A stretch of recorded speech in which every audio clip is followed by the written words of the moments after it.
Assalamualaikum warahmatullahi wabarakatuh. Perkenalkan, nama saya Halda Kisti Salsabila. Saya mahasiswa Pendidikan Agama Islam Universitas Islam Negeri Saifuddin Zuhri. Di sini saya akan melanjutkan mengenai bahaya ekstremisme, yaitu upaya pencegahan ekstremisme. Dalam Peraturan Presiden Nomor 7 Tahun 2021 dijelaskan mengenai serangkaian rencana pemerintah dalam mencegah dan menanggulangi ekstremisme yang melibatkan sejumlah pihak, mulai dari tokoh agama hingga para sivitas akademika. Nah, berikut poin-poin yang penting yang terdapat dalam Perpres itu, yaitu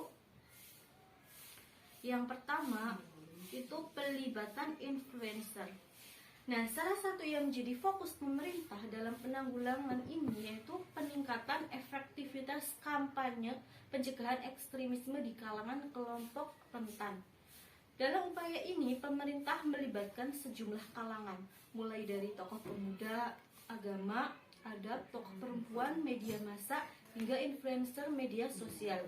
Alasan pelibatan pihak-pihak ini yakni belum optimalnya partisipasi tokoh pemuda hingga influencer media sosial, termasuk mantan terpidana teroris. Nah, dalam menyampaikan pesan pencegahan ekstremisme, pihak-pihak tersebut nantinya akan ikut menyampaikan pesan pencegahan ekstremisme berbasis kekerasan yang mengarah pada terorisme, baik melalui produksi konten internet maupun kampanye kreatif daring dan luring. Diharapkan pelibatan pihak-pihak tersebut dapat meningkatkan kesadaran keluarga, guru, komunitas lokal, WNI di luar negeri, buruh migran, dan pelajar di luar negeri mengenai pencegahan ekstremisme. Kemudian yang kedua yaitu kurikulum sekolah dan pelatihan guru. Nah, melalui Peraturan Presiden Nomor 7 Tahun 2021, pemerintah juga berencana menambahkan materi tentang pencegahan ekstremisme berbasis kekerasan yang mengarah pada terorisme ke dalam kurikulum pendidikan formal. Nah, upaya ini dilakukan karena pemerintah menilai materi tentang pencegahan ekstremisme berbasis kekerasan yang mengarah pada terorisme belum diadopsi dalam kurikulum pendidikan formal dan kegiatan kemahasiswaan. Selain itu, kurikulum pendidikan formal juga dianggap belum menggunakan metodologi pembelajaran dengan cara berpikir kritis. Nah, materi pencegahan ekstremisme nantinya itu tidak hanya ditambahkan ke dalam kurikulum pendidikan dasar, mencegah dan tinggi saja, tetapi juga pendidikan formal agama.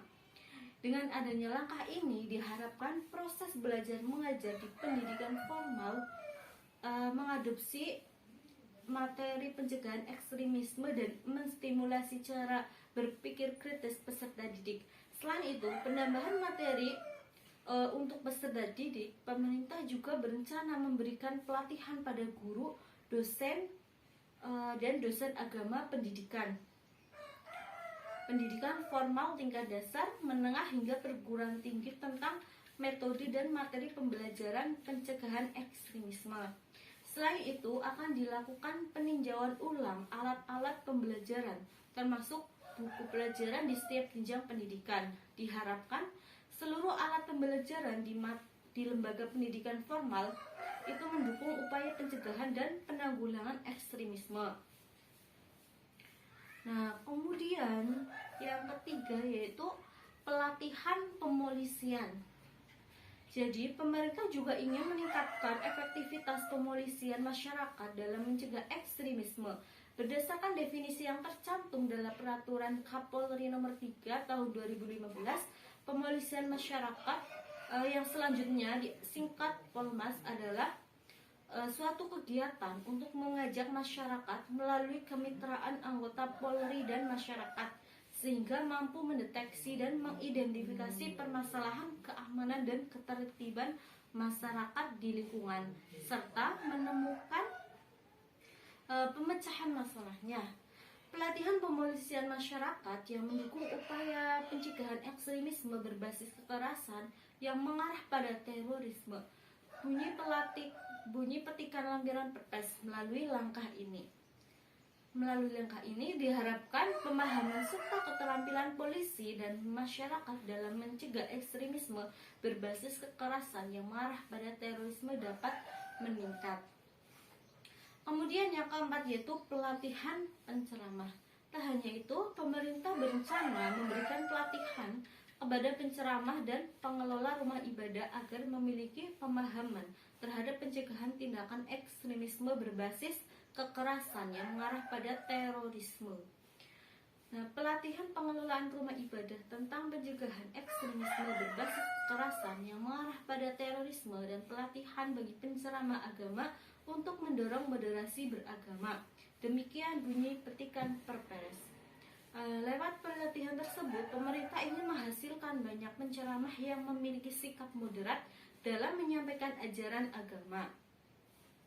Selain itu, upaya ini juga bertujuan untuk menciptakan suasana rumah ibadah yang cepat tanggap dalam mengantisipasi kemunculan ekstremisme berbasis kekerasan yang mengarah pada terorisme. Kemudian yang terakhir yaitu unit aduan khusus.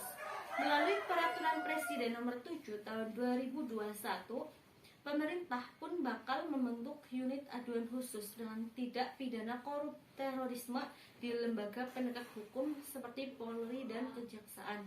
Perlunya unit aduan khusus di tiap lembaga untuk menerima laporan dugaan pelanggaran dalam penegakan hukum, tindak pidana terorisme dan perdanaan terorisme. Demikian bunyi petikan Peraturan Presiden. Pemerintah menilai saat ini belum tersedia unit aduan khusus tersebut sehingga masyarakat masih kesulitan dalam melaporkan dugaan tindak pidana terorisme di sekitar lingkungan mereka tinggal. Dengan adanya unit aduan khusus ini, diharapkan masyarakat tak kesulitan lagi dalam melaporkan dugaan tindak pidana korupsi, tindak pidana terorisme yang mereka temui di lingkungan sekitar. Ya mungkin itu yang terdapat dalam poin-poin yang terdapat dalam Peraturan Presiden mengenai upaya pencegahan ekstremisme. Nah, dari part 1 sampai part 5 ini kita sudah tahu bahwa paham ekstremisme merupakan paham yang memiliki apabila orang yang sudah memiliki paham ekstremisme, maka apapun yang mereka lakukan itu merupakan kebenaran. Jadi sudah kita ketahui bahwa paham ini merupakan paham yang kurang tepat dalam agama Islam. Nah, kita sebagai orang Islam, kita harus moderat terhadap agama, yaitu berada di tengah-tengah, tidak terlalu ke belakang dan tidak terlalu maju atau tidak terlalu yang fanatik terhadap agama. Nah, mungkin sekian yang bisa saya sampaikan. Terima kasih. Wassalamualaikum warahmatullahi wabarakatuh.